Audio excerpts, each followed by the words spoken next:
All right, what's up, my fighting game friends? So Capcom clearly just released a ruling yesterday about how they're going to change SOCD cleaning inputs.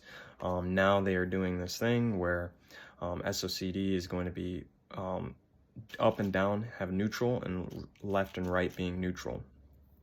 So obviously, now I play on Hitbox just because I feel like it's better on your hands, or at least my hands. I'm not a doctor, but that has helped. And this is one of those things where like I'm mixed because I actually wanted up and down to equal neutral when I first started talking about the hitbox. Unfortunately, I've learned recently that up and down with neutral is actually worse than up and down being up. So I don't know, what the ultimate solution is. I honestly think, for the most part, we should have just let the software handle it. So, the newer games can kind of choose how they wanted the inputs to work. But we're past that point. I bought like this hitbox right here. Basically, it's, and I also have a cap for like both the up buttons. So if, I'm forced to use one up button, it's easy to install. But like it's one of those things like, as far as I'm concerned, as a fighting game player, the community had already decided kind of on how they wanted SOCD cleaning to work. I know a lot of people are saying also that it should be done on the software level. So for example, the newer game should have a software SOCD where you don't have to use SOCD on your hitbox, and then the older games have SOCD. You have to have SOCD hardware. Now, obviously, this is also going to affect boards because this is one of the biggest issues that I have, right? So I actually have a Brooks board in here. I know that because I've looked in it multiple times. I've worked on it. The other thing about these boards is that Brooks actually released a firmware update this morning. They released a firmware update with the Capcom tournament rules. But the problem is, now I have to go on my PC every single time I want to switch between a Capcom game when I'm competing and a other fighting game that's going to be using the original SOCD cleaning rules. Now I know there are some Brooks boards, or there are some boards that you can change it on the fly, which is really cool. And I know there's also some people who say, oh, well, that opens up cheating. Well, first of all, to update the firmware, at least as far as I'm concerned, I don't know about the boards that allow you to do it on the fly. But to update the firmware, you have to do this weird thing where you press certain buttons and then plug in your controller. You're not going to be doing that in the middle of a game. Like, you're just not. You're not going to be doing that. Everyone who's saying, like, you can cheat by just changing macros and stuff, you can't, like, as far as I'm concerned with, like, the official, like, Brooks boards, you literally cannot do that. Like, you have to plug it in and then press up a certain combination of buttons, then update the software. So I don't really see that happening.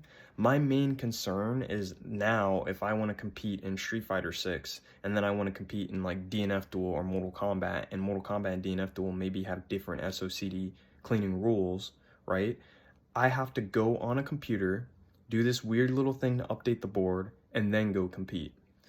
Now, I'm a little bit blessed because I have a gaming computer, so it's not very hard for me to go and, or even a small computer, like it's not very hard for me to plug my my hitbox into, a computer and then change it. But as far as I'm concerned, I think it just makes more sense to, at least have it to where like I can just switch it on the fly. So like I go and I plug it into a controller, I press a certain amount of buttons, and then all of a sudden it's in Capcom mode.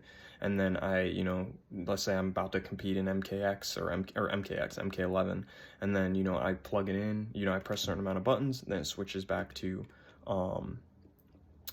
back to tournament, or not tournament, back to the original community SOCD cleaning rules. Now, as far as I'm concerned, I liked the change originally. This is kind of where I'm with it. I liked the change originally. After learning a lot about what the change will actually do to a lot of the shortcuts, I'm a little bit iffy on my original stance. I didn't have enough knowledge. I clearly spoke without thinking. Maybe up and down is better as up. As far as Capcom is concerned, I do think that Capcom, as far as I know, they have way more knowledge, or they should have way more knowledge on something like this. So I don't quite understand why Capcom kind of made this, I don't know if it was a brash decision or whatever. I don't know, but like I just feel like they didn't do this with proper thinking about how the community would handle it. That's one thing. How it would affect their game, that's another thing. And the countless of people who spent $200+ on hitboxes, right? Because hitbox doesn't have a firmware update like my Brooks board does.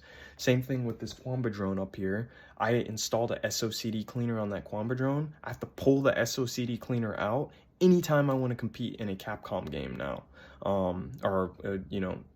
Street Fighter game. Like, I have to pull it out, because it's going to take the original inputs from, if I take it out, it will take the original inputs because it's a Quamba drone. But the problem is, I installed an SOCD cleaner for that reason. I installed an SOCD cleaner so then that way it would be universal across tournaments. So if I wanted to take that board instead of my, my custom hitbox here, I would have been able to do that. But now I'm in this weird situation. Now, before I end this video, I did want to kind of tell you guys one thing. There is this thing, it's called the Magician's fighting board or something like that. Basically, that Magician's board, it's like the V2 board. That one allows you to change your inputs on the fly on how it handles simultaneous opposing cardinal directions. So you might want to check that board out. I've been looking at that board. I'm kind of staring at it now because it might be the solution to all of this. My only concern is that how easy is it to change those inputs on the fly? Because again, you can be accused for cheating. Right now, at least with the Brooks update, it takes a lot to update it. Even if you could switch your inputs on the fly, the easy way to fix this is just have you input the buttons, then plug in the board or plug in the controller, and then it switches it, right? Compared to just doing it, while it's plugged in. The very, very easy fix, very, very easy way to prevent cheating. But I don't know what Brooks is going to do. As far as I'm concerned, to me, it makes more sense for them to, just coming from a salesman's perspective, to me, it makes more sense for them to not allow you to change it on the fly. And then you have to get like an upgrade that allows you to change it on the fly. But I don't know how Brooks kind of does their marketing. So we'll see what happens. I have a lot of faith in them just because they produced this update so quickly. But yeah, I'm slightly upset, just because Capcom really threw us like for a curveball. Like, now we all have to deal with this issue where like everyone just has to change things. And then like Hitbox users, I can't even imagine, like Hitbox, it seems like their response is one of those things where they're not seeming that they're going to go for the Capcom rules. Like, they're not going to change their how they do their SOCD. So I don't know, man. Like, I just feel sorry for a lot of people that supported Hitbox. I don't know where we're going from here. I'm going to try to remain as neutral as I can now, at least like with, out of my statements, or remain respectful, not neutral, but respectful. Because this is kind of a very worrisome time for people who use leverless controllers. Again, this is the future of fighting games. Pads have been doing this for years with Claw. So everyone who's saying that like, oh, hitbox players, leverless players, they deserve this. First of all, I didn't get a leverless until, I didn't get a leverless until like a few months ago, and that was for hand issues. So I've never really had a dog in the fight. I was supporting hitbox before I even had a hitbox, like, or a leverless controller. Second of all, I don't know what you guys are saying, because like you're basically saying that we can only use stick, because Pad has already been proven several times that it can do the same things that Hitbox is doing. The only difference is you have to change the motion of your hands and where your hands sit. And that is not, you can't ban ease of use. You cannot ban ease of use. You can only ban if something does something different than others. That's the only thing you can ban. You can't say this is easier, therefore it needs to be banned. That's so subjective, it's not even funny. So unless you want to, if you want to ban Hitbox, you're going to have to ban controllers too, because they do the same thing. And even if Hitbox gets their SOCD removed, hitboxes are going to function the same way controllers are, because they both have up and down input separately. They both have the up and down input separately with the analog stick and the D-pad. Hitbox just has them closer to each other. That's it. So anyway, hopefully you guys learned a little bit about this video.